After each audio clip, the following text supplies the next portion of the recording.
Տեր ներիր ինձ, բայց արդյոք ինձ իսկապես ներել ես, դու ներողություն ես խնդրել, ասել ես Տեր ներիր, գուցե լաց ես եղել, գուցե անգամ խոստացել ես այլևս չկրկնել, բայց հետո քո ներսում մի ձայն չի լռում, դե հերիք չէ, չգիտես Աստված կների, չես զգում, որ դու չես փոխվում, այդ հարցը լուռ խեղդում է քեզ, իսկ եթե Աստված ինձ չի ներել, բայց լսիր, Աստծո ներումը զգացողություն չէ, այն խոստում է, որ չի կախված քո մեղքի մեծությունից, այլ նրա ողորմության անսահմանությունից, նա չասաց, եթե զգաս, որ ներել եմ, ուրեմն ներում եմ քեզ,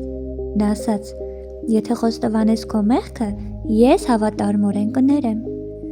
ու երբ դու գալիս ես անկեղծ սրտով, նա չի նայում որքան համոզիչ ես խոսում, նա նայում է, արդյոք իրոք հանձնեցիր քո մեղքը իր խաչի մոտ, Սատանան ուզում է, որ դու ապրես ներողություն խնդրելով, բայց չներված զգալով, որովհետև երբ ներված չես զգում, դու կփակվես Տիրոջից և նորից կընկնես, բայց Տերն ասում է, ես քեզ ներում եմ, ու երբ ներում եմ, այլևս չեմ հիշում քո մեղքը, նա քեզ ներում է, և քո մեղքը չի պահում ապագա դատաստանի համար, նա քեզ լիովին մաքրում է, այժմ, այս պահին և միշտ,